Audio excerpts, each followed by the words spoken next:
하나님과 함께하는 미라클 모닝 아침 묵상입니다. 오늘은 하나님의 은혜는 평생 나와 함께합니다 라는 제목으로 말씀을 나누겠습니다.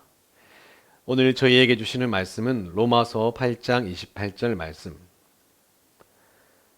우리가 알거니와 하나님을 사랑하는 자, 곧 그의 뜻대로 부르심을 입은 자들에게는 모든 것이 합력하여 선을 이루느니라. 여러분은 여러분의 인생을 되돌아보면 어떤 기분이 드십니까? 좋은 순간도 있었지만 힘든 순간들도 많았죠. 우리의 복잡한 인생, 그거 아십니까? 우리의 복잡한 인생도 하나님의 거룩한 손에 붙들린 바 되었을 때 작품이 됩니다. 믿는 자에게 닥치는 환경은 그것이 좋은 것이든 나쁜 것이든 다 하나님의 주권 아래에서 선한 방향으로 나아가게 됩니다. 우연같이 보이는 사소한 일까지도 주관하셔서 하나님의 자녀들을 선한 길로 인도하시기 때문에 그렇습니다. 모든 것이 퍼즐 조각처럼 하나님이 꿰어 맞춰주셔서 궁극적으로는 선한 결실을 맺을 수 있도록 은혜를 베푸시는 것이죠. 그게 바로 하나님의 자녀를 사랑하는 방법입니다. 오늘 성경 말씀에 나오는 수냄 여인에 대해서 이야기를 좀 나누고 싶은데요. 기억하시죠? 열왕기하에 나오는 수냄 여인. 열왕기하 8장에 보면 신기한 구절이 있어요. 엘리사가 이전에 아들을 다시 살려준 여인에게 이르되. 열왕기하가 쭉 연결되는데 이 수냄 여인은 처음 엘리사를 잘 섬겼고 엘리사가 그 섬김이 너무 감사해서 그 여인에게 아들이 없는 것을 알고 기도해 줌으로 아들을 가지게 해주었던 그 여인입니다. 그런데 그 이후에 또 이 여인이 또 나와요. 왜냐하면 갑작스럽게 그 기도로 받은 그 아들이 죽음을 당했기 때문에 그렇습니다.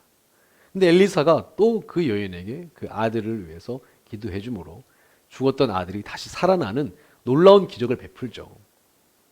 그런데 8장에 가면 또 그 여인이 또 나옵니다.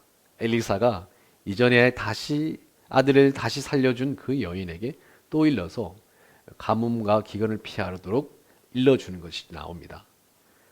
그러니까 이 수냄 여인은 열왕기하 초반부에 계속 등장을 해요. 계속 하나님이 은혜를 주시고 나중에 기근과 가뭄을 피할 수 있도록 나중에 다시 그 가정에 가졌던 그 재산들을 회복할 수 있도록 은혜를 베푸시는 장면이 연거푸 일어납니다. 하나님의 은혜에 대해서 잘 보여주는 장면인데요. 하나님의 은혜는 우연찮게 한 번 일어나는 것이 아니라 계속 된다라는 거예요. 한두 번으로 끝나지 않습니다. 처음에 하나님의 손에 붙들리면 하나님의 자녀가 되면 평생토록 하나님의 그 은혜가 저희와 함께합니다. 너무 감격스럽죠. 하나님의 사람 엘리사를 정성으로 대접했던 그 수냄 여인도 하나님의 손에 탁 붙들린 바 되고 나서 한두 번 은혜로 끝나는 것이 아니라 계속 하나님이 책임져 주시고 챙겨주시는 장면이 열왕기하에 등장합니다. 너무 든든하고 감사했어요. 그 말씀이요. 하나님이 그런 분이구나. 사랑하는 성도님, 오늘도 하나님께 기도하는 것, 하나님의 손에 붙들리는 것은 너무 귀한 거예요. 여러분이 기도하고 여러분이 붙잡는 것 같지만 한 번 하나님의 손에 붙들린 사람은 평생 하나님이 우리를 책임져 주실 것입니다. 하나님의 은혜는 평생 저희와 함께합니다. 평생. 오늘 하루도 기도하며 시작할 때 그 하나님의 은혜가 오늘 하루를 가득 채울 뿐 아니라 평생 여러분과 함께한다는 사실을 기억하시기를 바랍니다. 기도하겠습니다. 평생 당신의 은혜를 아낌없이 저희에게 베푸시는 하나님 감사합니다. 하나님의 손에 붙들린 바 됐다는 것이 얼마나 감사하고 든든한지 모르겠습니다. 오늘도 하나님의 은혜를 저희로 채워 주옵시고 오늘도 하나님의 거룩한 은혜가 우리의 삶을 채우게 하여 주옵소서. 예수 그리스도 이름으로 기도드렸습니다. 아멘. 오늘도 그 하나님의 은혜를 간구하며 살아가실 때 평생 여러분과 함께 하시는 그 하나님의 은혜를 오늘도 경험하신 놀라운 축복이 있기를 바랍니다. 기도하겠습니다.